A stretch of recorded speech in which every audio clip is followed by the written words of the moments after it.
आज के इस प्रेस वार्ता में आप सभी पत्रकार बंधुओं का मैं स्वागत करता हूं। आज का जो विशेष मुद्दा हमारा है कि पिछले विधानसभा सेशन के दौरान हमने जो लैंड रेवेन्यू एक्ट में एक संशोधन किया था, जिसके तहत जो हम लैंड रेवेन्यू से संबंधित जो आम जनता को सेवाएं देते हैं, जिसमें डिमार्केशन है, म्यूटेशन है, आपके दूसरे रेवेन्यू के मामले हैं, तकसीम है, इन सभी को जो है हमने एक समय सीमा में जो है ये कार्रवाई करने के लिए संशोधन लाया था।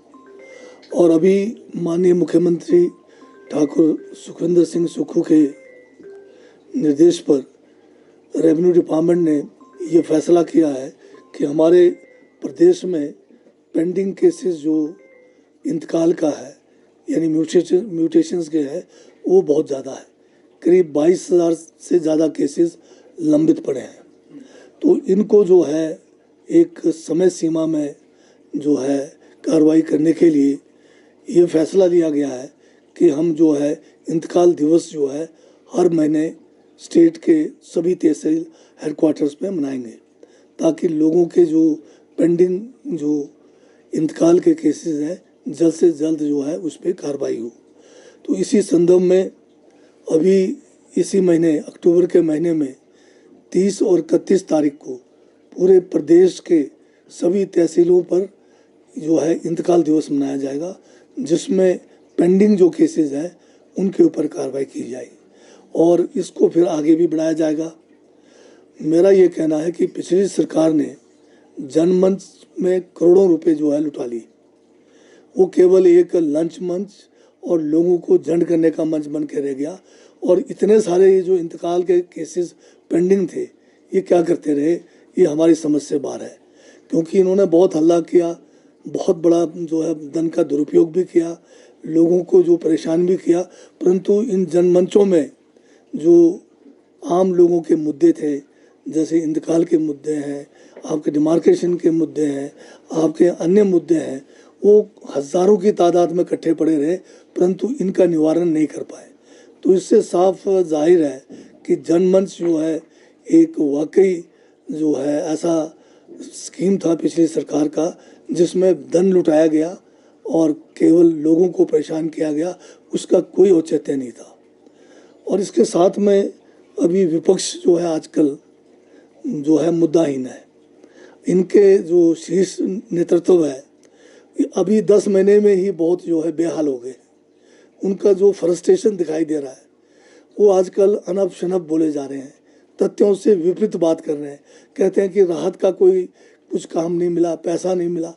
आपको ये मालूम है सबको कि हिमाचल प्रदेश में राहत के मामले में हमारे मुख्यमंत्री ठाकुर सुखविंदर सिंह सुक्खू के नेतृत्व में एक ऐतिहासिक फैसला लिया गया। जो राहत का पैकेज, धन की भारी कमी है, कर्जा 75,000 करोड़ से ज़्यादा ये छोड़ के गए हैं, परंतु उसके बावजूद जो है अपने संसाधनों को सही तरीके से इस्तेमाल करते हुए जो ऐतिहासिक जो एक पैकेज राहत में दिया गया है, वो कहीं भी किसी भी प्रदेश में आपको नहीं दिखेगा। पहली बार जो है मकान, जिनके 3,000 से ज़्यादा लोगों के मकान क्षतिग्रस्त हुए हैं पूर्णतः, उनको जो है हम 7 लाख रुपए दे रहे हैं। ये अपने आप में एक ऐतिहासिक फैसला है। हम जो है जिनके मकान आंशिक रूप से क्षतिग्रस्त हुए हैं, 13,000 से ज़्यादा लोग हैं, उनको 1-1 लाख रुपए दे रहे हैं। जबकि NDRF में जो नियम है सरकार का, भारत सरकार का, उसमें तो मात्र जो है 5,000, 6,000, 12,000 रुपये तक है।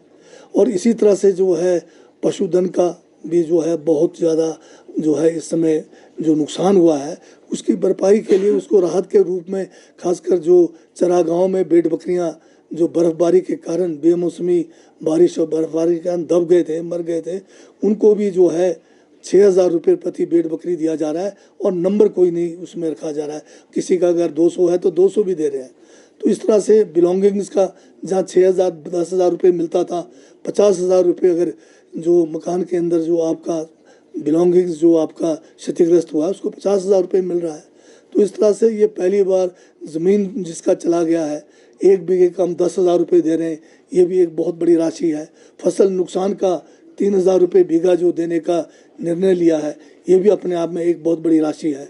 तो इस तरह अगर आप देखें तो विपक्ष ने जो है इस आपदा के समय उनको चाहिए था कि लोगों की जो कहीं कमी है या कहीं कोई काम नहीं हो पा रहा है तेज़ी से, उसका ध्यान सरकार में लाते, हम जो है मिलकर जो है इसमें तेज़ी से कदम उठाते।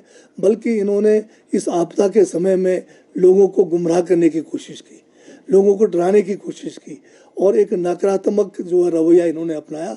और आज प्रदेश के लोग इनको जो है बुरी तरह से जो है जो इनका एक इस आपदा के समय में एक इनका रोल रहा है उसको धिक्कार रहे हैं। लोग कह रहे हैं कि पूर्व मुख्यमंत्री बोल क्या रहे हैं, अभी जो जनजाति क्षेत्रों में जाके आए केवल मात्र नाटी लगाकर वापस आए, परंतु किसी जनजाति क्षेत्र से कोई रिपोर्ट नहीं आया कि वहाँ पर अगर कोई आपदा में कोई कमी रह गई हो, उसकी उन्होंने बात नहीं की। एक जनरल स्टेटमेंट दे देते हैं कि ये जो है राहत नहीं मिला है। अब 3500 करोड़ नहीं 4,000 करोड़ रुपए जो है कांग्रेस की सरकार राहत के कामों पे लगा रही है, अपने संसाधनों से लगा रही है, जबकि केंद्र सरकार से अभी भी हमें जो एक पैकेज आना है वो अभी उसके हम इंतज़ार में बैठे हैं।